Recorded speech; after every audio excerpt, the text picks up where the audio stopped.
Assalamualaikum warahmatullahi wabarakatuh. Salam sejahtera untuk kita semua. Pada materi kali ini kita bahas mengenai jaringan berdasarkan jarak jangkauannya. Adapun sub materi di dalam jaringan berdasarkan jarak jangkauannya ini meliputi jaringan local area network, metropolitan area network, wide area network, kemudian ada jaringan FR, ISDN, dan yang terakhir adalah ATM. Masih bersama saya, Siaul Haq, Eskom MPD. Nah, pada materi kali ini, di pertemuan ini kita akan membahas satu persatu tentang sub pokok pembahasannya. Yang pertama adalah jaringan komputer. Nah, kita ketahui bersama bahwa jaringan komputer itu adalah meliputi local area network, metropolitan area network, kemudian wide area network, dan terakhir adalah internet. Ini sebagai gambaran daripada jaringan umum secara luas. Nah, di dalam jaringan kita ketahui apa saja karakteristik dan kriteria jaringan LAN ini adalah kenapa? Karena ada LAN, karena bisa kita lakukan adalah proses resource sharing atau membagi sumber daya bersama. Jadi gunanya dan fungsinya LAN ini adalah untuk membagi sumber daya bersama. Misalkan membagi sumber daya bersama adalah misalkan ada perangkat yang banyak tetapi servernya satu, bisa saja ini bisa dijadikan sebagai sumber daya bersama. Kemudian large data transfer, ya, pengiriman data yang cukup besar memungkinkan juga kita bisa lakukan di local area network. Kemudian network backup, ya biasanya kalau di jaringan itu banyak-banyak kita melakukan backup data. Nah, di backup data ini kita bisa lakukan di local area network atau LAN. Kemudian email, email ini setiap account nanti bisa saja nanti ada emailnya supaya memudahkan kita mengirimkan pesan melalui email. Ada juga network manajemen jaringan yang dilakukan. Jadi bagaimana memberikan pengaturan ataukah yang berkaitan tentang manajemennya. Kemudian ada juga network security, jadi keamanan jaringan perlu juga nanti ditingkatkan karena menyangkut tentang banyaknya user, baik ini jaringan yang sifatnya lokal ataukah jaringan LAN yang terkoneksi ke internet. Kemudian distribusi database, basis data terdistribusi, maksudnya adalah jelas alur data yang dikirimkan, jadi dia secara terdistribusi. Kemudian yang terakhir adalah groupware software group, jadi banyak-banyak software group yang digunakan untuk apa? Untuk bisa mengontrol semua unit-unit yang berkaitan tentang perangkat yang akan dikelola di local area network ini. Jadi ini sebenarnya manfaat daripada LAN itu sendiri. Jadi kalau kita lihat dari sisi manfaat, ini banyak sekali manfaatnya untuk penggunaan jaringan, apalagi kalau kondisinya adalah local area network. Kemudian ada beberapa juga gambaran tentang data jaringan multi service lower layer ya. Ini topologi yang sudah kita bahas minggu kemarin. Ada topologi star, mesh, ring, dan topologi bus. Nah, ini bisa digunakan di dalam local area network. Nah, pada dasarnya local area network ini atau LAN adalah sistem komunikasi yang menghubungkan banyak komputer atau workstation. Nah, secara teknis local area network ini merupakan medium yang dapat digunakan bersama oleh workstation yang tersambung untuk komunikasi satu dengan yang lain. Jadi ini karakteristiknya. Nah, jaringan LAN ini meliputi area yang kecil ya. Pada misalkan satu tempat atau satu ruangan atau satu bangunan, satu departemen. Contohnya kalau di kampus, bisa saja dia menggunakan jaringan local area network atau area yang tidak cukup terlalu jauh. Kecepatannya berkisar antara 4 Mbps sampai dengan 100 Mbps tergantung jarak jangkauan dari kabelnya. Kemudian sistemnya ini dikelola sendiri ya. Biasanya kalau dalam sisi bisnis ini merupakan suatu keharusan atau kebutuhan dalam suatu tempat atau suatu kantor atau suatu institusi atau kampus memiliki jaringan local area network. Adapun beberapa aplikasi standar di dalam aplikasi teknologi switchingnya adalah ada namanya circuit switching, ada packet switching, di mana ada public telephone networknya, ada private branch chains-nya, kemudian ada private with area network, kemudian ada data switch-nya. Kemudian kalau paket switching-nya adalah lebih ke public data network-nya, ada juga private packet switch network-nya. Nah, adapun komponen-komponen hardware yang harus ada di dalam local area network ini meliputi ada media transmisi kabel ya yang harus ada. Kita sudah bahas kemarin tentang pengkabelan ya, kabel tembaga, copper wire-nya, kabel koaksial atau coax kabel, ada fiber optik. Jadi ini semua jenis-jenis kabel yang bisa digunakan di dalam local area network. Server, server ini adalah komputer penyedia layanan sebagai induk yang mengatur klien, meliputi file, database, printer, terminal, modem atau fax-nya. Ini semua dikelola di server. Workstation adalah personal computer TS atau CS sebagai kliennya ini. Jadi kliennya, jadi ada server berarti ada klien. Klien ini berfungsi sebagai workstation atau personal komputernya di masing-masing user. Kemudian harus ada juga storage dan backup magnetic tape atau drive. Biasanya kalau di drive-nya harus memiliki kapasitas yang besar. Biasanya kalau server-server yang besar, di samping itu perangkatnya yang memiliki spesifikasi di atas rata-rata, penyimpanannya pun harus di atas rata-rata. Ya. Jadi kita harus membedakan antara hardware untuk software dengan hardware untuk klien. Jadi ada hardware untuk server, ada hardware untuk kliennya. Harus dibedakan.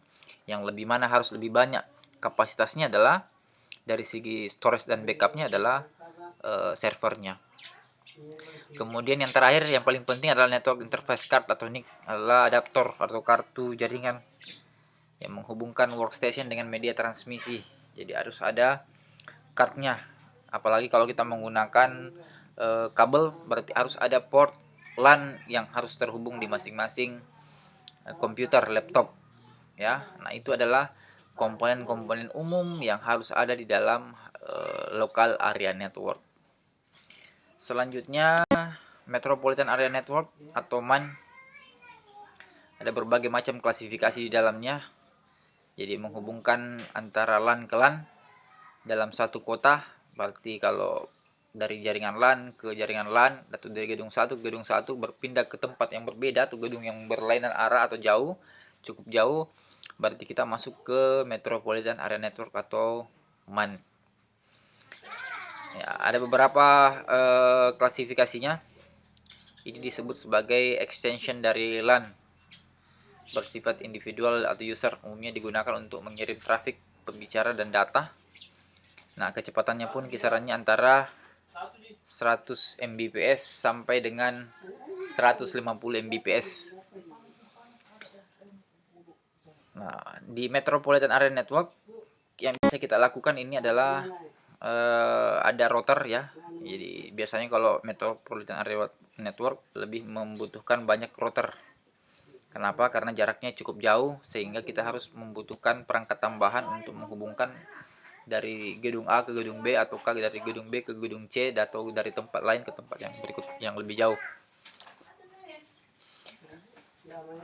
Nah, itu untuk Metropolitan Area Network. Tidak banyak perangkat, tidak jauh berbeda dengan perangkat-perangkat tambahan lainnya di LAN. Kalau di MAN ini ya penambahan router yang lebih banyak. Kemudian kalau di Wide Area Network lebih ke MAN-nya adalah jaringan yang menghubungkan LAN dari satu kota ke kota yang lain. Biasanya ini dikenal sebagai hubungan antara komputer yang bersifat intercity, intercountry atau international, atau jaringan yang sifatnya luas yang menghubungkan antara kota atau antar negara. Nah, banyak klasifikasi di dalam Wide Area Network ini. MAN-nya bisa kita lihat untuk interconnection topologinya. Ada lagi-lagi membutuhkan router ya untuk menghubungkan ini Wide Area Network-nya. Nah, adapun medium access di dalam control MAC-nya ini terdiri dari metode yang digunakan dalam perangkat jaringan dapat mengakses atau mentransmisikan data ke media transmisi. Ada yang disebut sebagai metode akses. Nah, metode akses ini ada yang disebut sebagai concession, kemudian ada token passing (EBM). Nah, seperti apa concession itu kita gunakan nanti jenis CSMA/CD. Nah, apa itu? Setiap node atau terminal komputer memiliki akses yang sama ke media transmisinya. Jadi maksudnya adalah setiap node terminal mengamati media transmisi untuk melihat apakah sedang ada data pesan yang ditransmisikan. Jadi dia memantau proses alurnya nanti nih. Nah, adapun pekerjaannya adalah mendengar media transmisi disebut sebagai carrier sense. Kemampuan beberapa perangkat bersama-sama mengakses media transmisi disebut sebagai multiple access. Jadi banyak yang bisa dilakukan di concession CSMA/CD ini. Kemudian yang paling rentan adalah metode akses paling umum untuk topologi bus. Adapun selanjutnya adalah Ethernetnya, EAA 802.23 menggunakan protokol CSMA/CD menggunakan kabel tembaga yang dibungkus dan tidak. Nah, kecepatannya ini maksimal sampai 100 Mbps fast Ethernetnya atau saat ini 1000 Mbps GB Ethernetnya. Wow, kecepatannya sangat tinggi ya. Dan kalau untuk token passingnya, token passing ini berfungsi untuk membuat token. Setiap workstation menunggu transmisi token. Jika suatu work menerima token dan ada yang data yang dikirim, ini bisa terjadi relay. Jika token diterima dan data dikirim, maka transmisi mentransmisikan data, kemudian menunggu apakah data itu diterima. Nah, ini biasanya digunakan untuk token memiliki tanda khusus. Adapun beberapa istilah-istilah dan perangkat-perangkat yang sering digunakan di dalam jaringan, ada hub, ada bridge, ada router, ada server. Nah, ini adalah bagian-bagian atau istilah-istilah yang umum yang sering kita jumpai di dalam jaringan komputer. Nah, berbicara tentang hub merupakan sentral dari suatu layanan ya, enterprise network. Beberapa jenis hub antara lain yang sering digunakan, ada yang repeater hubnya, ada wiring konsentratornya, ada switch hubnya, ada workgroup hub, ada enterprise hub. Nah, ini tergantung klasifikasi jenis jaringan yang kita gunakan. Nah, untuk media penghubungnya, untuk hubnya ini yang bisa digunakan ya. Jadi semakin banyak hub yang dipakai berarti semakin banyak klien yang bisa kita berikan akses jaringan. Jadi hub ini terhubung ke grup hub. Nah, grup hub ini akan mentransmisikan ke wide area network atau remote link enterprise-nya.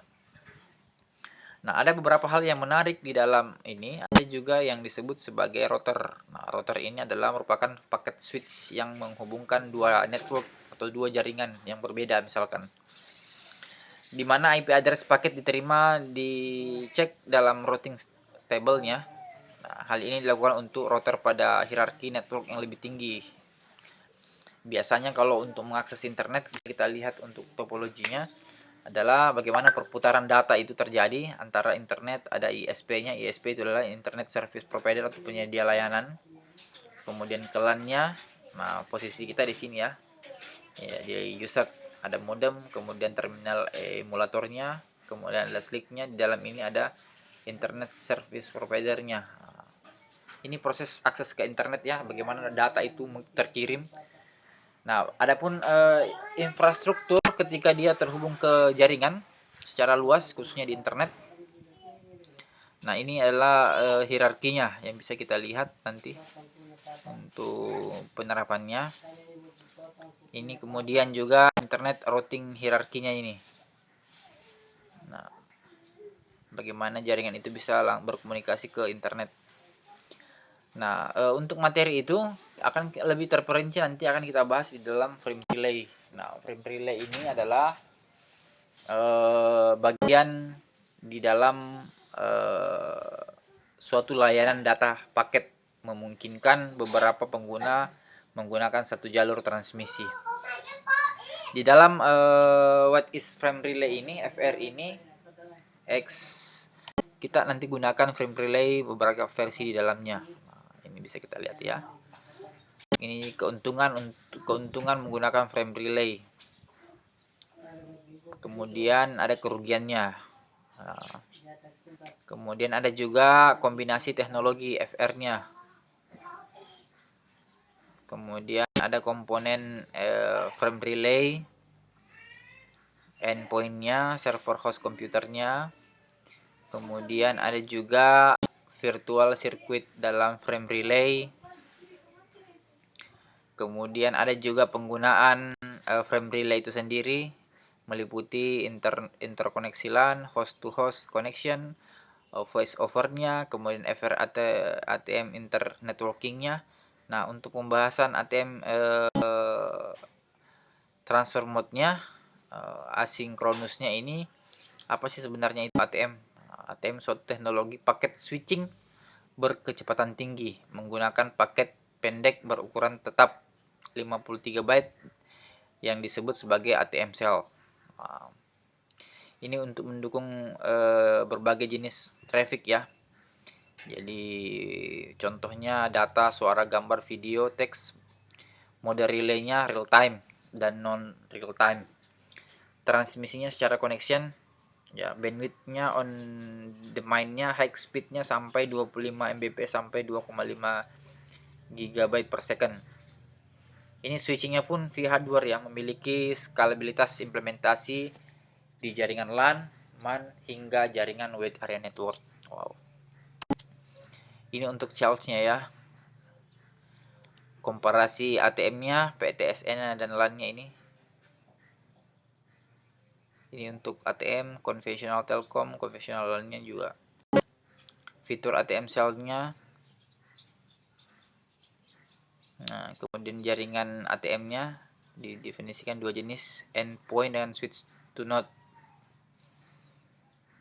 Kemudian untuk jaringan selanjutnya, nah ini adalah transfer endpoint-nya dengan endpoints dan switching node-nya. Nah, ini adalah proses bagaimana data itu terenkapsulasi. Nah, mekanisme pengiriman datanya pun, data jenis ataupun dipotong menjadi sejumlah ATM cell. Jadi ini proses pengirimannya, mulai dari ATM switch-nya, nah union sampai dengan mekanisme pengiriman datanya.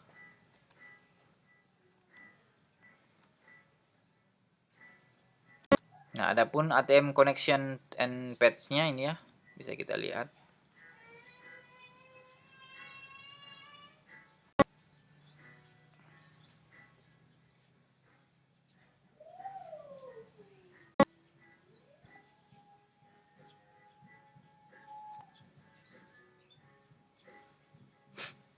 Kemudian ada juga ISDN, Intergate Switching Digital Network, jaringan atau perkembangan jaringan eksklusif.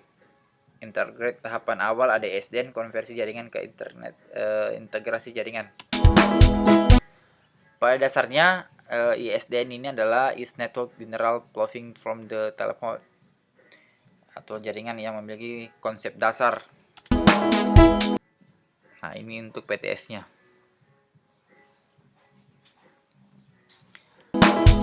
Menggunakan ISDN, high speed quality, efisiensi, flexibility, dan cost efektif. Nah, ini untuk penggunaan ISDN.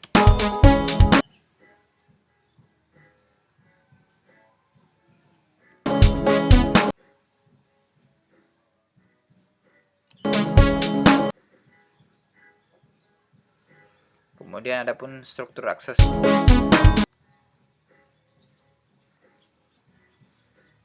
Ini struktur interface.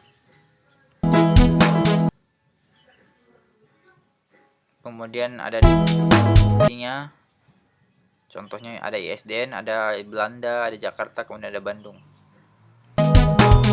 Ya, kemudian ini untuk interworking ISDN-nya ada LAN, public data, ISDN, dan PTSN. Aplikasi ISDN yang bisa digunakan dengan suatu respon yang diingatkan ya, ISDN.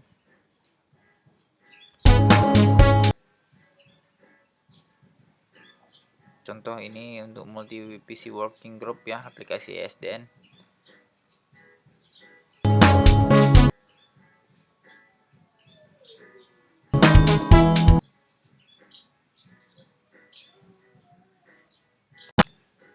Oke, sampai di sini ada pertanyaan mengenai submateri kita pada kali ini tentang jaringan berdasarkan jarak jangkauannya, meliputi LAN, MAN, WAN, internet, dan terakhir adalah ada ATM, ada ISDN, ada frame relay.